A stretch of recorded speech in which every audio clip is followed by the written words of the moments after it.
Hey, everybody. Hello. Hey. Thanks for coming. Come on in.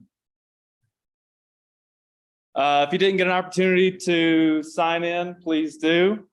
Also, the infographic, the one pager that's on the desk over here has a QR code in the top right. That QR code will take you to the city's landing page for this project. If you scroll down to the bottom, if you're on mobile, you'll see an opportunity to take a survey. So there's about 5 questions on there, and then just an open area for general comment. So that'll be open for everybody to take the survey, offer some suggestions or feedback at the end of the meeting. And we'll also have an opportunity here, just in general, to ask questions, field those, and discuss with the project team today. So thanks for coming, everybody. So what I'm going to talk about today is, in general, what I'm calling the Lake Nighthorse Raw Water Supply Line Preliminary Engineering Design, or also CIP number 1139, right? So I'm calling it CIP number 1139 because it's a city project, right? I'm not here to give a full background on Lake Nighthorse and how we got here today. There is a lot of information out there. I'm going to give a general overview on the city's involvement with Lake Nighthorse and the water allocation that the city has there, and the city's efforts to put that water to beneficial use. I'm going to talk about the stakeholders and how we're engaging with those stakeholders and what this project itself entails, right? Project number 1139, as I'm calling it. I say that to put it in context because this is one of many city projects just within the utilities division that we're running this year. And also across multiple years. So we do expect this project to be a multi-year process. So let me tell you a little bit about how we're going to go about it. First off, I just want to talk about the city's mission, vision, and values, specifically looking at the vision to be an authentic, diverse, multi-generational, and thriving community, to enjoy our unique natural environment, benefit from the management of our city's resources in a fiscally responsible, environmental, and socially sustainable manner. I think this project falls into that category, is that we are doing this in a fiscally responsible, environmental, and socially sustainable manner. The major push of the request for proposals when it was put out in 2022 was about collaboration, right? So if we're talking about the city's engagement with Lake Nighthorse and its water allocation, that water was purchased in 2014. Realizing a potential future need, the city purchased 3,800 acre feet, some in storage, some in the river, of water allocation in Lake Nighthorse. Right, in 2020, the city did a Ridges Basin site evaluation. And my understanding, I wasn't here in 2020, but my understanding is that project generally had support. And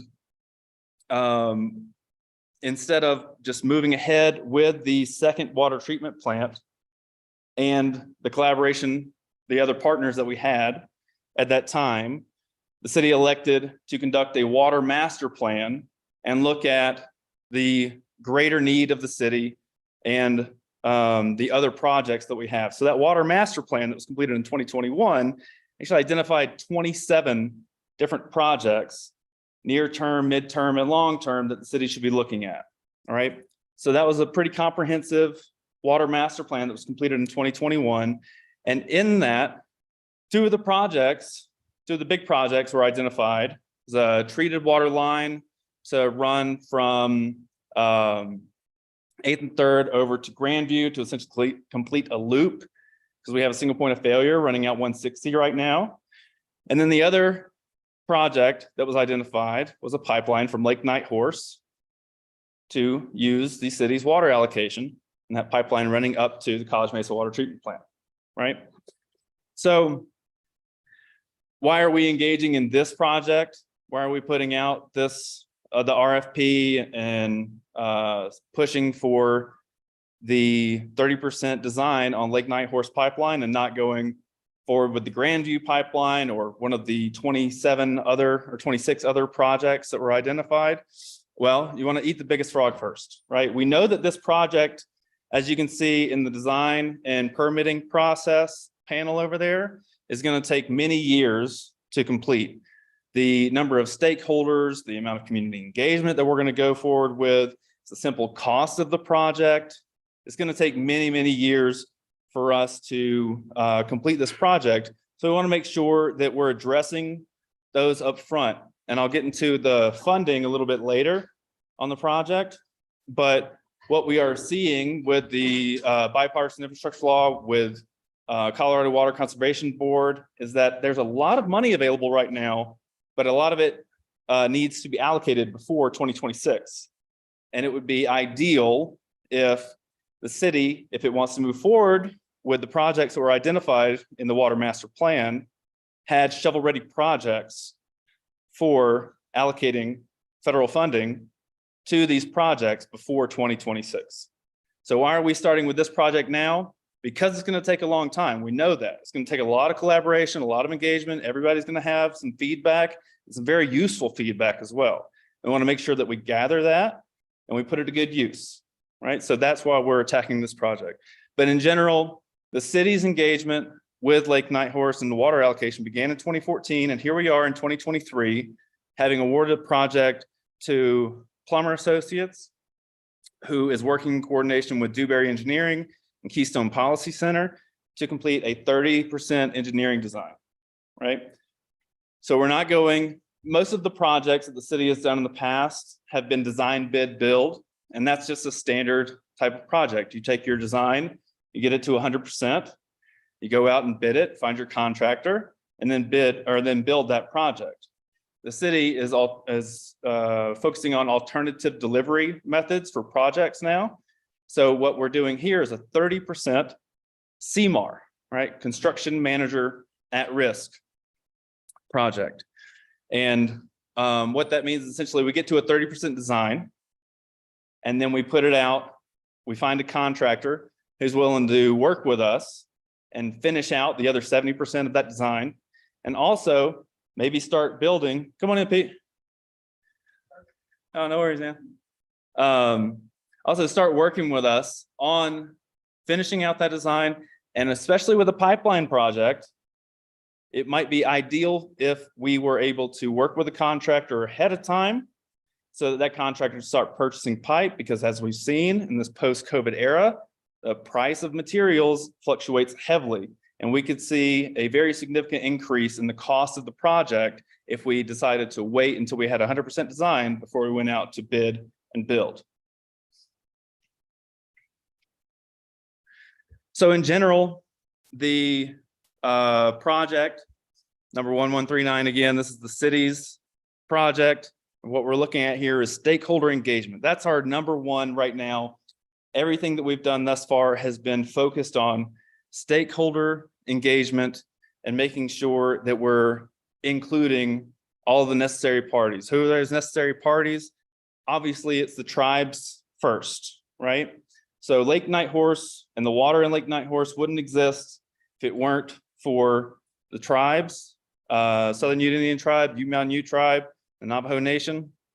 And so we recognize that even the city using its allocation, the water that the city owns in Lake Nighthorse, it's going to be a collaborative effort with the tribes. We recognize that up front, and that's why the city chose to work with Plummer, because the proposal focused so heavily on tribal engagement in working with Keystone Policy Center and making sure that the city, although it wants to access its allocation, what it really wants is a project that meets the needs of all the stakeholders, right? So when Plummer came back and told us that that's what they wanted to do as well, we said, that's great, let's get to work. So in general, we're looking at stakeholder engagement today. We want to hear everybody's feedback. We have a general understanding of where the pipeline should run and where the pump station will be located. That was identified in the water master plan from 2021, where the pump station would be located. The pipeline itself, so let's see. Okay. Well, I guess I can't do that with the focusing on one of those panel boards. But if we look at what I'm going to do is just go through the stakeholder engagement process and then the pipeline and pump station process, and then talk a little bit about getting to conceptual design and that 30% and where we go from there. So the stakeholder engagement timeline, the first thing that we did was engage with the tribes through Keystone Policy Center and request a formal tribal consultation. And that was an opportunity to invite the tribal chairmen and leaders to come in and work with, or come in and speak with the city council for Durango, and essentially request from the tribes, tell us what you think about this project. Just upfront, where are you on this project? Where are you in working with the city? You know, how can we work better together? And we got some feedback there, which I'll go over in the next slide. Then we met with the ALP Association. That was also a fruitful meeting. Representatives from the tribe are within the ALP organization as well, or ALP Association. We got some feedback from ALP. We took a tour of the outlet structure, took a tour of the dam, and talked with members from the ALP on what this project was going to really take to get to fruition. Permitting process. What they told us was back in 2020, when we were looking at Ridges Basin, we were just setting ourselves up for 1 to 2 years of just a permitting process and working with the federal government, Bureau of Reclamation, and just getting the pipeline extended from the existing 36-inch valve out of the fenced-in area and then a little bit down Basin Creek, right? 1 to 2 years just in permitting process before we even break ground. And that was back in 2020. And here we are in Public Open House 1. Once we receive some feedback, our plan is to go out for a second tribal consultation. We'll do check-ins with those stakeholders that we'll be engaged with, and then another public open house once we have a more formalized plan and engagement from all of the stakeholders. So specifically on stakeholder engagement, I've got 3 groups that I've met with thus far, and that would be the tribal consultation that I mentioned, the Animas La Plata group, and then Animas Air Park as well. So I've met with each of these 3 groups individually, and this was kind of the feedback that I've gotten so far. Speaking with the tribes, I heard, and I put this in quotes, "We're not ready." It was said multiple times. It was then said at the Southwest Water Conservation District meeting. Chairman Hart was on stage and he said it again, "We're not ready," right? So what does that mean? We're not ready when the tribes say we're not ready to use the water. Well, if you look at the city's allocation of water versus the tribes' allocation of water, the tribes have a significant amount of water. It's roughly 70% of the entire Lake Nighthorse. Their use of that water is limited to municipal and industrial, right? They cannot use that water for agricultural purposes. I believe that was a decision that was made back in 2000. But what would their uses be? I don't know what their uses would be of that water. And what I'm hearing from them is they're not ready to identify those uses either. And so in general, the response that I got from both the Southern Ute Indian Tribe and Ute Mountain Ute Tribe was, we're not ready. Second thing that I heard from them is quarterly joint council meetings are a necessity. So Mayor Noseworthy met with the tribes and agreed to engage in quarterly joint council meetings. I'm assuming that the new council will, after they get settled and find a time and get scheduled, will also begin engaging in quarterly meetings with the tribes. But this is a request from the tribes and city council as well. This was an agreement with Mayor Noseworthy previously on having quarterly joint council meetings. So the other group that we met with is the Animas La Plata project. Again, permitting will take time, and also that there are many opportunities for collaboration. So previously with the Ridges Basin water treatment plant site evaluation, there was engagement with LaPlaud to essentially share costs there, and then have an immediate user of water that the city would sell water to. Now, with this project, which is not treated water, this would be all raw water, right? We are looking at collaborative engagement for turnouts for other water users on the pipeline, right? If those water users are within the city, we can essentially feed raw water to users within the city for irrigation purposes, right? So municipal water as irrigation is different from an agricultural use. So I just want to make that distinction. This wouldn't be an agricultural use of water. This would be a municipal use of water. We do have a turnout for, say, Durango Mesa and the soccer fields and the bike park that's going to go up there. We have a turnout and we put purple pipe in. If we go forward, if the city eventually annexes La Posa and there's some recreational activity out there or recreational areas, we feed purple pipe out that way for irrigation purposes, that would be a municipal use. So that's what we're looking for with collaborative opportunities. And then finally, Animas Air Park. You know, the existing service out there was set up for that Ridges Basin water treatment plant. There's a 24-inch main feeds out there. And essentially that area does not meet the existing service needs an upgrade.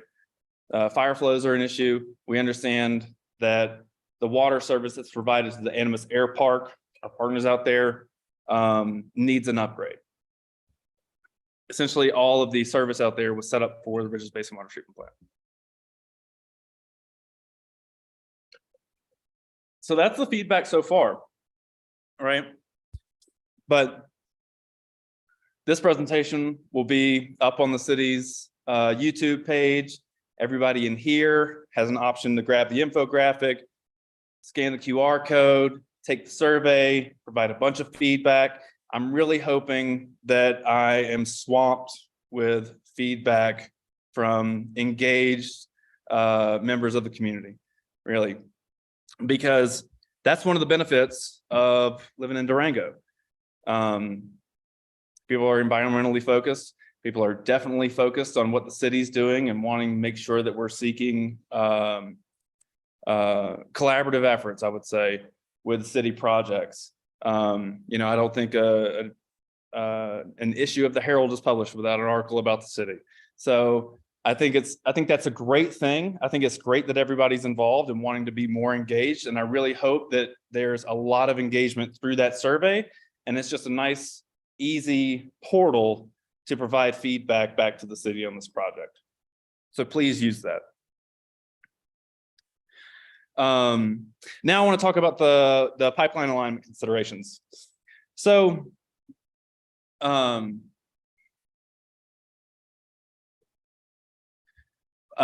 alignment considerations. So essentially there's 5 reaches, and what we've looked at here is reach 1 down Basin Creek, which you can see. Kelly, would you mind grabbing me that the placard board?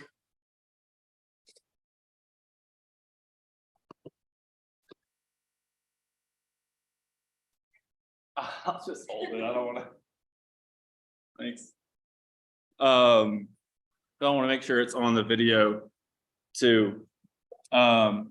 So there's essentially 5 reaches that we are looking at right now. The first being down Basin Creek, and down Basin Creek, coming out of Lake Nighthorse, there's really not another alternative, right? We did speak with Dewberry engineers and the pipeline experts there, said, well, what if we just went this way? What if we just, you know, did a little, just drill, baby drill through the mountain side, it'll be fine, we'll figure it out. That would be the most expensive, boring project ever undertaken by any organization ever. So what we've seen here is just Basin Creek is reach 1, right? There's really no other alternatives there. We're looking at this pipeline overall. Now, when we hit the Animas Air Park section, we have 3 different alternatives. You have a solid blue line that you'll see on the website as well. We have this linked on the website, and a lot of that infrastructure is already in place. And then we have a dashed line around to the south, and we have a dashed line here to the north. What we understand out here is that we want to maintain a lot of options for what we're looking at here, because existing cultural resources, we want to be very aware of the cultural resources in the area. We want to be very aware of the private landowners as well in the area. And then also the other landowners like federal government. And so we haven't decided, or we haven't put a final determination on what the route is here, but really what we have is a line on a map. And I want to say that again. What we have is a line on a map. We exported the GIS 10-foot contours, said more than likely this is kind of how a pipeline would be the easiest way to run it, right? If you needed gravity to flow somewhere, this would be the best way to run it. We are not in construction. We are not prepared to go to construction this year. We are going to a 30% design on a pipeline, and then we will be evaluating again, right? But this is a line on a map, and this is not the direct area that we're going to run. What we are going to do is a paper study on cultural resources, right? We're not going to put boots on the ground. We're not going to go out there and do a physical survey of the area, right? That's not within the scope of this project. We are going to do a paper study that will inform the CMAR group that eventually takes this project on, okay? Now, so that's reach 2, the Animas Air Park. Reach 3 being down La Posta. We did look at some other alternatives, but we really didn't see anything that really fit the bill when it comes to cost and property owners, constructability, and the other considerations regarding the pipeline alignment. So reach 3 is what we're calling La Posta, and then reach 4, speaking with CDOT, we did offer an opportunity to come up Highway 3 area. Said absolutely not, because that would require a complete road shutdown. Can't do that. We can't detour down Sawmill. That's not an option either. So what we're looking at is pipeline running down the frontage road 550, right? So that's the reach 4 CDOT, and then reach 5 essentially getting across the river and up to Bear Traps PRV, Bear Traps area where the PRV currently is, right? So this is the area that we kind of outlined and what would be the best fit for a pipeline, all right? This is high level. This is a line on a map, okay? This is just conceptual. However, with it being conceptual,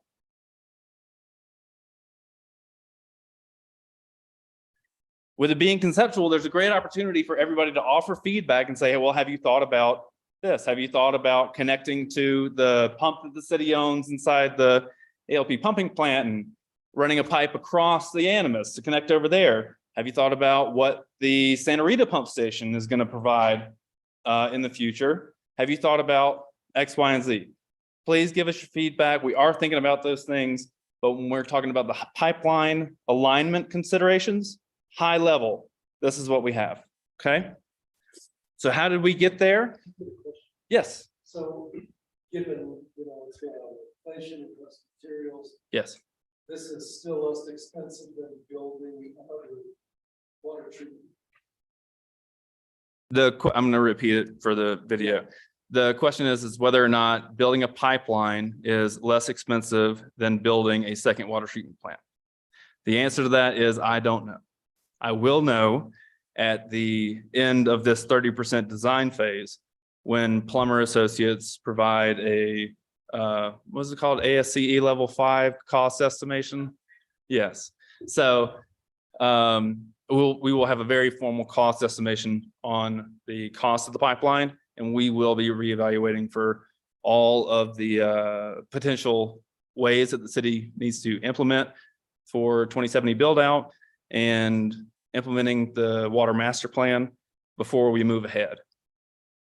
Yes. So does that mean that at that point, you will decide whether or not it's more cost effective to do water treatment there and potentially change the plan to do that instead?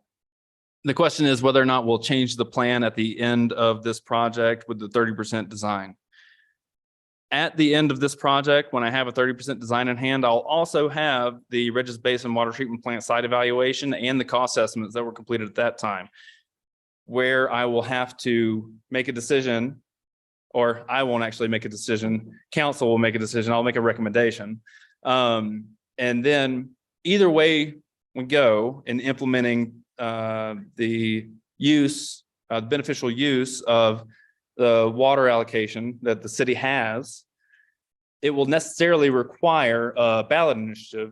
So it would go out to bond, and that would require the ratepayers' response to how that project is going to move forward.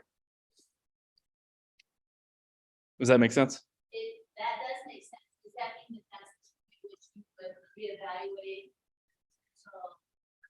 and situations, like for example, or with the tribe to say, you know, we're going to be potentially doing a treatment facility here. If you join in with us, I mean, is that when all of those decisions would be viewed and made, or?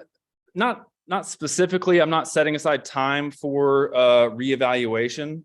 Per the 2021 Water Master Plan, it called out the implementation of this project specifically, right? So this is the biggest project within the master plan. We know it's going to take years to complete. So it's the first project that we're really attacking to implement. Now, whether the city uses its water allocation as part of a pipeline or as part of a second water treatment plant or not at all, right, will be determined by the nature of the collaboration between the city, the tribes, and the rest of the members of the ALP, the Animas Water Project. So it will not be a city determination, and the city makes the final decision and goes forward with that. It will be a collaborative effort. However, the way I understand the city's motivation in this project, per the RFP that was put out and proposal that was received by Plummer, and now that we're engaging with Plummer, it is a collaborative effort. We're focusing on stakeholder engagement. We want to do what's best, not just for the city, but for all of the members of that own water in Lake Nighthorse, or who could own water in Lake Nighthorse or put that to beneficial use, right? The purpose of these projects, of this project specifically, is to look at beneficial use of the water. Yes. So will the city, citizens of Durango have more resilient waters than The question is, would the citizens of the city of Durango have a more resilient system with a second water treatment plant or with a pipeline? It's a good question.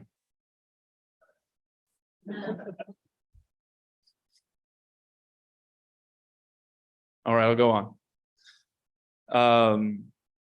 Back onto the pipeline alignment and the evaluation criteria, the two major, what we're trying to balance here, the two major points are construction and alignment. With construction, there's operation and maintenance, the beneficial use. So we're looking at the rundown Basin Creek with no other alternatives. Does the city push for a 36-inch line outside of the fence, a manifold there, and then the city runs its own line down Basin Creek? And then all the other future users of that valve, the Animas Water Conservancy District, not the Conservation District, the Southern Ute Indian Tribe, the Ute Mountain Ute, do they each run their own pipeline down Basin Creek? Is that really the most collaborative and beneficial project for the city to engage in? Or is there one pipeline and then a manifold down around Animas Air Park? That's a question that we want to ask. And then costs. The pipeline alignment evaluation criteria, we put 50% weight on cost, right?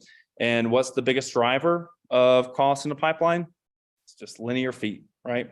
So we know where we got to go. We know where we're going to go from, and we know where we got to get to, right? But how we get there, and especially that run around Animas Air Park, is really going to have a major influence on the cost of the project, right? So on the other side, when we're talking about the alignment of the pipeline and balancing here, the environmental, cultural, and public impacts, like I mentioned before, private landowners, but you have to understand that private landowners are new to the area, right?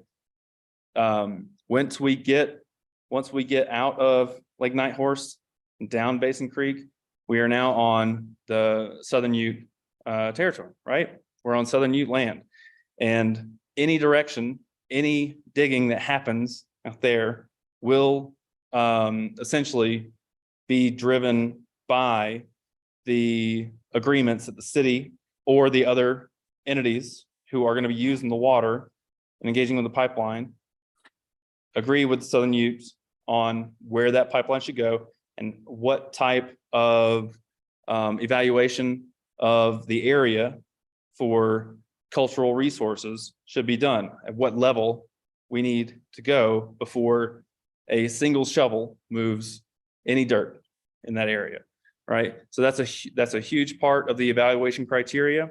Property owners, also a huge part of that. And then generally the constructability, right? So if we put a 36-inch pipe all the way down, is that really going to have the hydraulic flows that we need? Or do we need to vary the size of the pipe? Also, material of the pipe, we make it out of steel, it allows for future cut-ins on the pipe for future users. So these are the things that we're evaluating with the evaluation criteria. This is what we're balancing.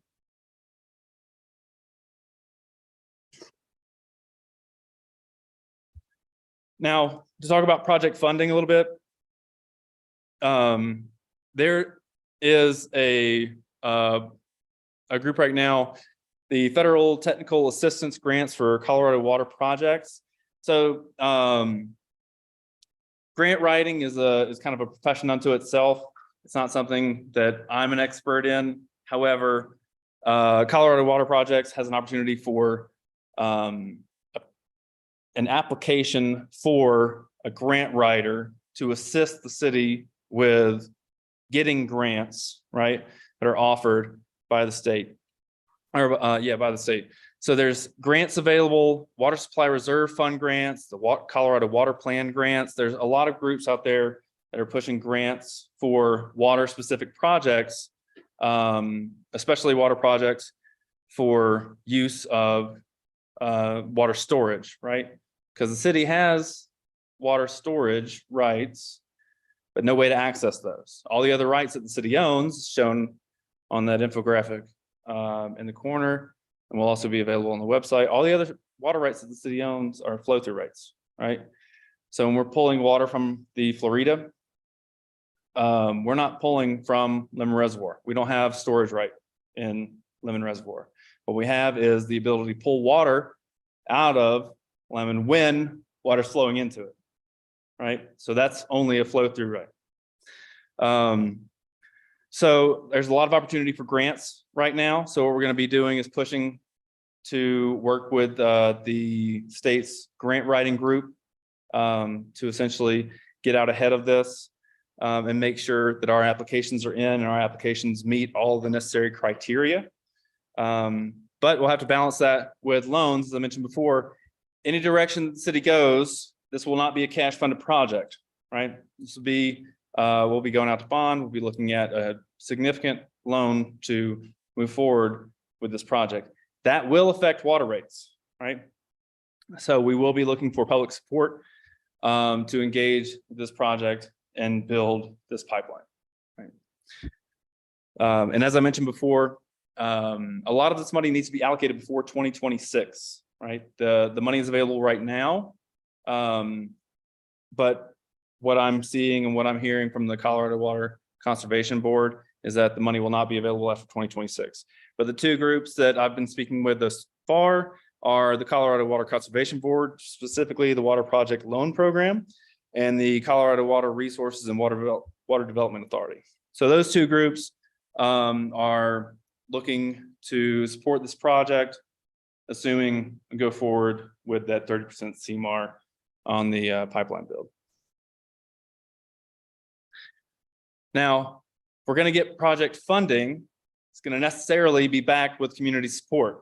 So this slide might be a little bit small text, but the Venn diagram looking circles up here are essentially showing that the tribal governments, the Southern Ute, Ute Mountain Ute, and the Navajo Nation are primary in supporting whichever direction the city goes in implementing its water use allocation. In the city of Durango, the water ratepayers will be influential in the city's use of its allocation, city council, and then also the bandwidth of the city staff to actually run and implement the project. La Plata County in general, we've got private landowners, and also the city of Durango comprehensive plan boundary. We want to make sure that we're hearing feedback at this stage of the game from individuals within the city of Durango comprehensive plan boundary. And if there are opportunities for collaboration in La Plata County in general.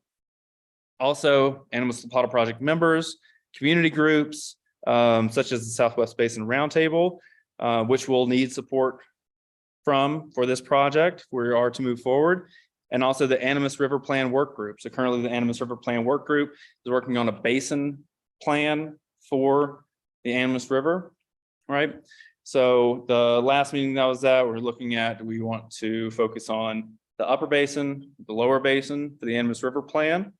There's a lot more support for focusing on the Animas River Plan, the lower basin, because in the upper basin, the Bonita Peak Mining District and the Community Action Group and the EPA via the Superfund site have a lot of data and have done a lot of work on tributaries into the Animas in that area already and have a lot of data to essentially ID issues with water quality and how they want to bring those back up to table value standards.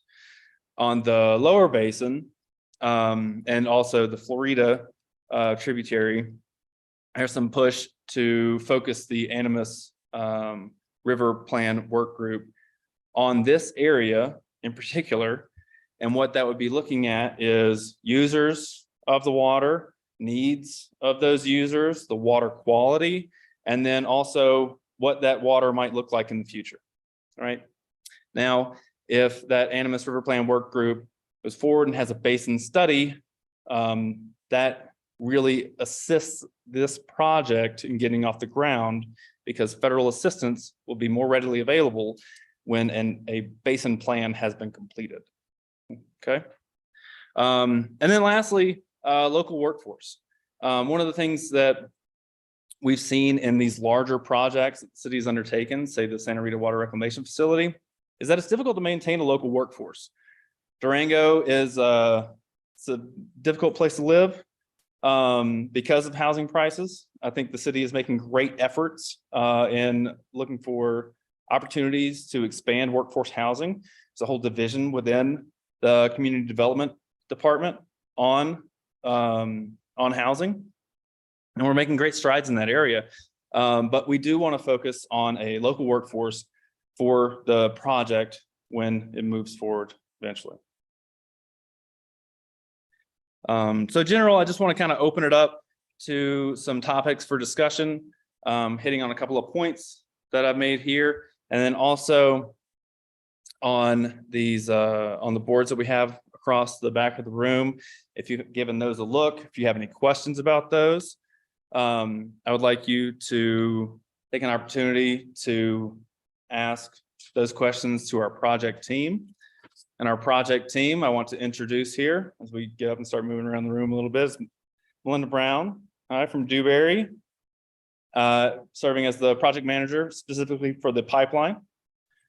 And Kelly, hi Kelly, from Plummer, who's project manager for the project in general, but specifically for the pump station and the water use. We have Ernest House at Keystone Policy Center. So I wanted to offer these topics for discussion and then kind of get up, move around the room, talk to people, introduce yourself, and give everybody on the project team a little grief with whatever questions you have specifically. But first off, topic for discussion, and one of those that was already brought up, thankfully, second water treatment plant versus the pipeline to the existing water treatment plant. The existing water treatment plant has a generous number of projects identified within the water master plan to bring it up to a higher operating level, right? We want train 1 expansion. We got flocculation expansion.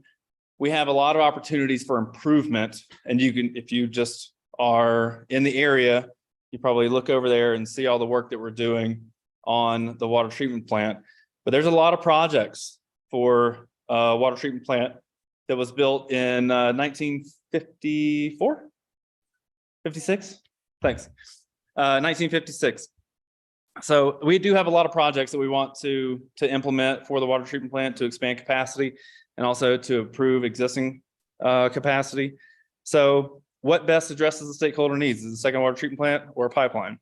Also, how are we going to balance historical preservation versus beneficial use of the ALP project water? And what can the city do? What can the city staff, me specifically, what can I do better, right, to make sure that I'm addressing the needs of the cultural resources in the area when we're looking at potential pipeline through the tribal lands? And then lastly, what are the benefits of the construction manager at risk, and what do we need to accomplish before we can actually engage with a contractor, before we can get federal funding for the project, get grants for the project, sign a contract with the winning bidder for a construction manager at risk? What do we need to accomplish internally, right? We need an outlet structure operating agreement. We want to make sure that the people who have engaged already and own that 36-inch valve and the 100 CFS coming through there, that we have an operating agreement that once we build a pipeline, we actually know how it's going to work, right? Logistically. What funding application deadlines are we missing? And then what other needs do we have before construction? Specifically on the existing cultural resources. What type of surveys need to be done out there? What surveys have been done in the past? What do we already know? And how can we pool all of that information so that we have the right people making the right decisions? All right, so I just kind of want to open up the floor. If you have any questions you want to throw out specifically so I can repeat them into the mic and they can be recorded, let me know. Status of terminal is any possibility of expanding that, or is it adding to that capacity? My understanding is there is no plan to expand terminal reservoir. There's a city ordinance against it. There's a city ordinance against it. Thank you, Bob. I got a couple of comments. I think they're too long. One reason Dr. Bell an additional $80 million built EPA in the next 5 years. And to give you an example, the Denver water on a specific project borrowed $76 million. In December, when they signed the agreement, the loan agreement with the Water Power Authority in January, $40 million of it paying interest forgiveness. This was specifically for lead line, their lead line replacement program, but the authority has to push $680 additional million out through their system. So don't linger with them. They got more money than God allows people to have, and a small staff. So Right. Go ahead. Get somebody else. So that comment was that there is currently $760 million available from the Colorado Water Resources and Power Authority, and that there is a healthy push for principal forgiveness with that 50% principal forgiveness.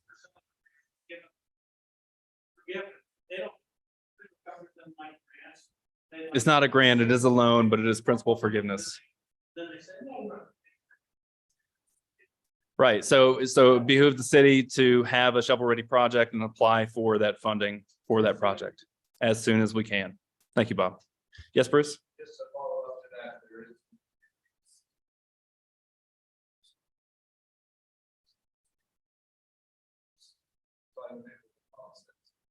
Mhm.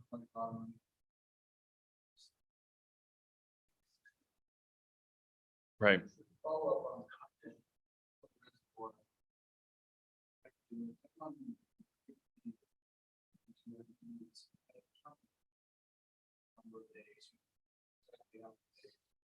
Mhm. It seems like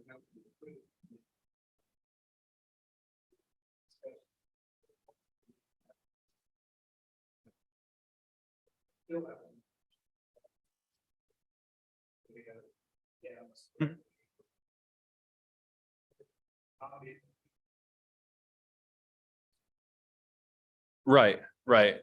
There is no plan to expand Terminal Reservoir. In fact, there's a city ordinance against it. Also, the purpose of this presentation was not to pitch the project. It's a status update on where we are. The existing risks to the watershed and specifically the city's use include the limited capacity of Terminal Reservoir, which at peak flow is 10 days. Peak demand, I should say, is 10 days. Hey, Joseph, I got to go in a few minutes, but on number two, the good news for you guys is that we spent $24.5 million in archaeological research, including clearing everything below the water line at Lake Nighthorse. But there exists 12 or 14 volume set of archaeological reports about that big. I think the complete set's over here in the Southwest office, along their lending library. So the paper version of all the archaeological stuff, and it from Lake Nighthorse through Anderson Airport to today. So, and the city actually did a study when you run the water line up to Anderson Airport 5 or 6 years ago. They actually did an additional study that more operated when there's a lot of. So that comment was that there is an existing archaeological study that was completed that cost $22.5 million, right? $24.5 million and currently being held by the Southwestern Water Conservation District. They have the paper copy.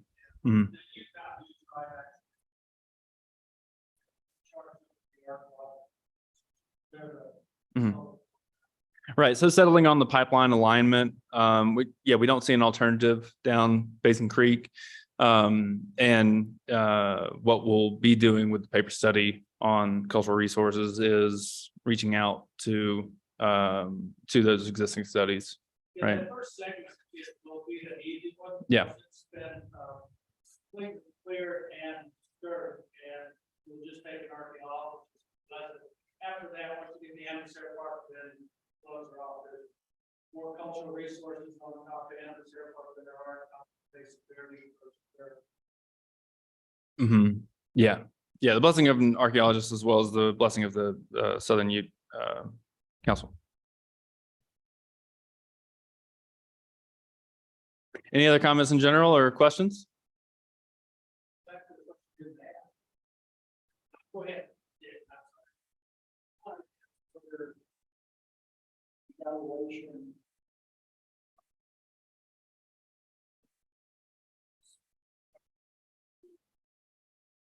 Right. Mhm. Right, so the question is whether or not there is an evaluation within this scope to study hydrologic power or generation to capture some of the energy that is expended in pushing water up to Lake Nighthorse. No, that's not within the scope of this project. I'm not kidding you. But I it's a huge focus. Bob, would you like to speak to that? That's the winter, I went through an exercise, exactly what we're talking about, and I did the research. The pipeline that comes out of the base of the dam has 20 feet ahead, it's 36-inch in diameter, and it'll produce about a megawatt of power. And I talked to the Water Electric, who's representative sitting right here. They were interested, but scale-wise, to be competitive in the wholesale market, it needs to be about 10 times larger. So it does generate some power, but it's not enough to get people to really excited. Get it 10 times bigger. Is that fair? Yeah, you have to get to terminal reservoir.